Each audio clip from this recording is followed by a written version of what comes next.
I want to talk today about trauma-related emotion. And we're talking here about things like terror, like horror, like rage, like grief, deep grief, despair, hopelessness, helplessness. These are really strong emotions, really intense experiences in the physical body, as well as in the mind and emotions. And they can go from 0 to 100 really quickly.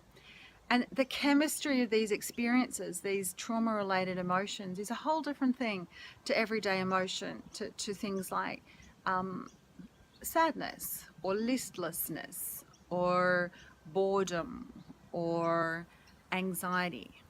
So whereas there's a lot of common sense philosophy around these days about feeling your feelings, have your feeling, notice it, experience it, let it be, let it flow, let it move through you. That's really good advice for everyday emotion. However, it's not the best thing for intense trauma-related emotion. It can be the opposite. It can be the absolute worst thing. So the more times that your body and your system runs these high-level trauma-related emotions, the rage, the terror, the grief, the despair, the more times that your body system runs those, the stronger the groove becomes. The more easily they're triggered, the more deep and strong and intense they are, the harder it is to recover afterwards. So different rules apply. In terms of experiencing trauma-related emotion, you really need to be able to touch into it, only really just gently, and surround that with a lot of resource.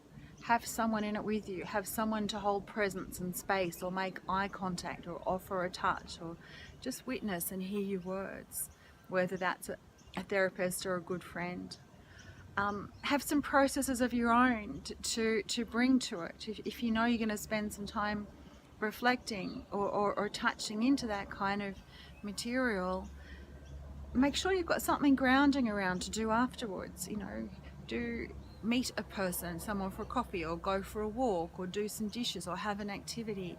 If you're going to touch into trauma-related emotion, or something that might trigger it, do your best to make sure that there's something soothing and grounding around you to contain it, because you really only want to go there in very small doses, and only in ways that are going to shift it forward in a positive way, evolve it.